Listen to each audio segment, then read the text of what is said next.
नमस्कार, आप देख रहे हैं डी न्यूज भारत में हूं आपके साथ धर्मेंद्र राजपूत। आज हमारे साथ ex IG KP Singh ji मौजूद हैं। आइए उनसे बातचीत करते हैं कि उनके जीवन का सफर क्या रहा। सर, आपका गांव क्या है? सबसे पहले जय हिंद सभी के लिए। मेरा गांव नयावास कोतोपुर जो तहसील टिवाई के पास है और डिस्ट्रिक्ट बुलंदशहर में पड़ता सर, बचपन से पढ़ाई के साथ साथ आईजी बनने तक का सफर कैसा रहा और कहाँ-कहाँ आपने शिक्षा हासिल की? है। ये बहुत ही सुहाना सफर रहा, शानदार रहा और एक वैरायटी फुल ऑफ वैरायटीज रहा। हम गांव के सरकारी स्कूल में पढ़े और शुरू में हमारे हम जो पढ़ने जाते थे तो पट्टी कलम बुद्ध वाले सिस्टम में हम पढ़ते थे और 6th क्लास से हम लोगों ने इंग्लिश भाषा को शुरू किया और 12th तक तो हमने गांव में पढ़ाई की। और लास्ट कॉलेज जो गांव का था वो कुवेंटर कॉलेज दिवाई था, बहुत अच्छा कॉलेज था और मैं उसका बहुत ऋणी हूँ। सभी स्कूल की शिक्षा के जो सिस्टम थे बहुत ऋणी हूँ उनका। उसके बाद हमने कम्पिटिटिव एग्जाम दिया और उसमें सफलता पाने के बाद Chandrashekhar Azad University of Agriculture and Technology Kanpur में हमारा सिलेक्शन हुआ और मैंने 85 में बीएससी एजी एंड एज किया। फिर उसके बाद मैं वहीं पीजी कर रहा था, तो पीजी करते-करते मेरा सिलेक्शन हो गया फर्स्ट अटेम्प्ट में सर्विसेज में। तो 87 में मैंने मसूरी ट्रेनिंग की और उसके बाद मेरी पोस्टिंग जो है मध्य प्रदेश के शिवपुरी जिले में करेरा में हो गई और वहाँ से फिर सर्विस का सिलसिला ऐसा शुरू हुआ कि पूरे हिंदुस्तान के हर जगह, हर कैपेसिटी में काम किया और इसी दौरान मुझे इंटरनेशनल पुलिस टास्क फोर्स में मौका मिला काम करने का, जो यूएन के अंदर काम करती है। तो वहाँ 15 महीने हम उस फोर्स में काम किए और वहाँ से हमें बहुत सारे एक्सपीरियंस मिले और वहाँ मुझे यूएन पीस मेडल भी मिला और ये 96-97 की बात है।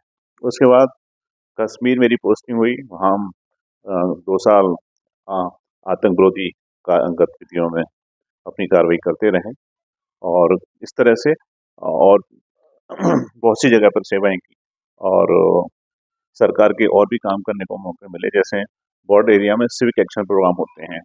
वहाँ की जो आवाम होती है बहुत पिछड़ी होती है, उन्हें पता नहीं होता, तो बहुत सारे संसाधन जुटाए हमने, तो लोगों को बड़ी सहूलियत मिली।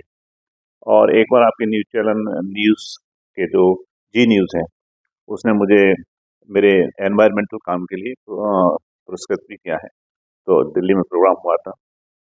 इसके अलावा बहुत सारे ऐसे काम हुए जो हमने सीमा क्षेत्रों में भी काम किए और मुझे इसी दौरान अ, कैलाश मानसरोवर यात्रा का एलो जो विदेश मंत्रालय से नियुक्त होता है उसे करने का भी मौका मिला और सर्विस के दौरान मुझे president police meritorious police medal मिला और इस तरह से सर्विस करते करते मैं आईजी के पद तक पहुंचा और लास्ट मेरी पोस्टिंग चंडीगढ़ थी, वहीं से मैं आईजी के पद से रिटायर हुआ और इसी दौरान मैंने LLB, LLM, PG diploma in human rights and duties, इस तरह के लॉ के कोर्सेज किए जो आज मुझे काम आ रहे हैं और मैं दिल्ली हाई कोर्ट में अपने आप को एक रजिस्टर्ड करा चुका हूँ और जो इसका लॉ का टेस्ट होता है वो मैं क्वालिफाई कर चुका हूँ, तो मैं एक एडवोकेट भी हूँ।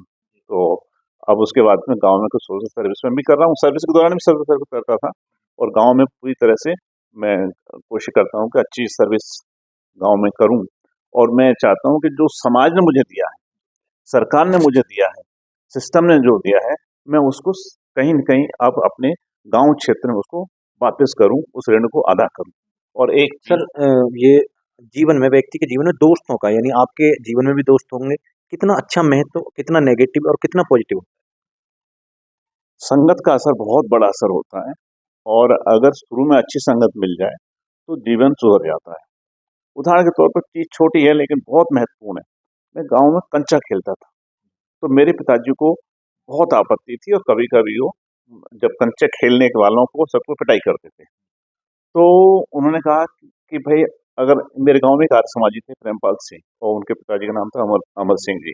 बोला कि अगर इन बच्चों के साथ रहोगे तो तुम्हारे को सारी कोई मार पिटाई नहीं होगी, तुम्हारी पिटाई नहीं होगी और पढ़ोगे।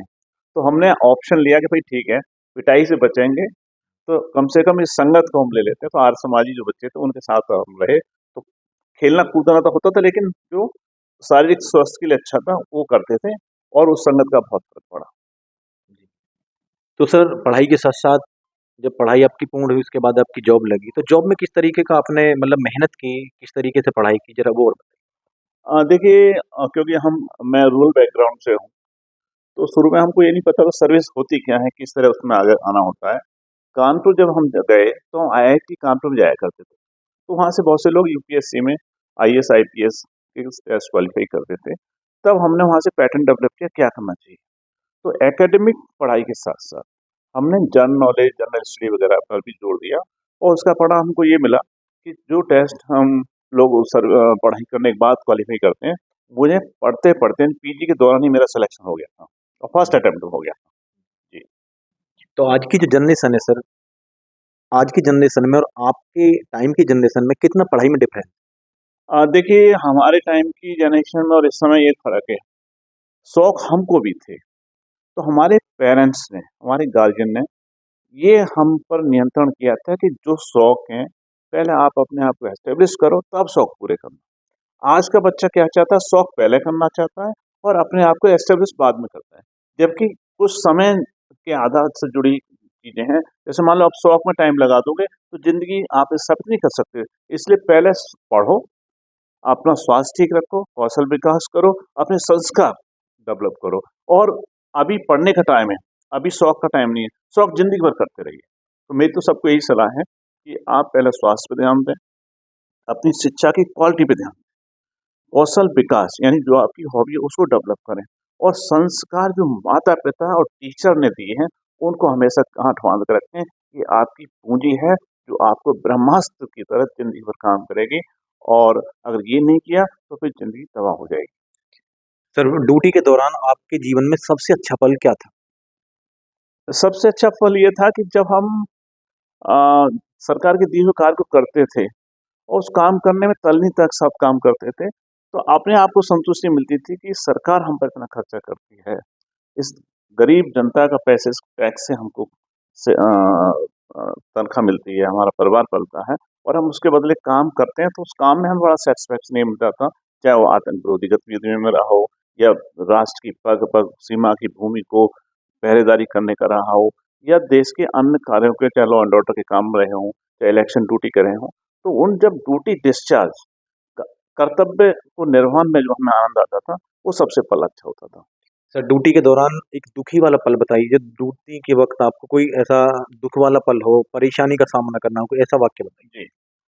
एक बहुत ही अहम पड़ाव जिंदगी में आया जब मैं अंतर्राष्ट्रीय स्तर पर काम कर रहा था। तो जिस होटल में हमारा हेडक्वार्टर था, उस होटल के आसपास हमारी जो गाड़ियां खड़ी थी, वहाँ के उपद्रवी लोगों ने सारी गाड़ियां तोड़ दी, हमारे कम्युनिकेशन सिस्टम को खत्म कर दिया, और उन्होंने हमारे होटल को चारों तरफ से घेर लिया। और हमें ऐसा खतरा लगने लगा कि ये आज हमको मार डालेंगे। हमारे टोटल दुनिया से कट ऑफ हो गए थे, कोई हमारा कम्युनिकेशन नहीं था। हम 6 लोग थे, उसमें मैं एक था। तो उस समय रात भर हम बेचैन रहे, और ऐसा लग रहा था कि हमारे पास कोई ऐसी हेल्प नहीं थी जो हमारी मदद कर सकती थी। तो वो सबसे एक दुखद पल था।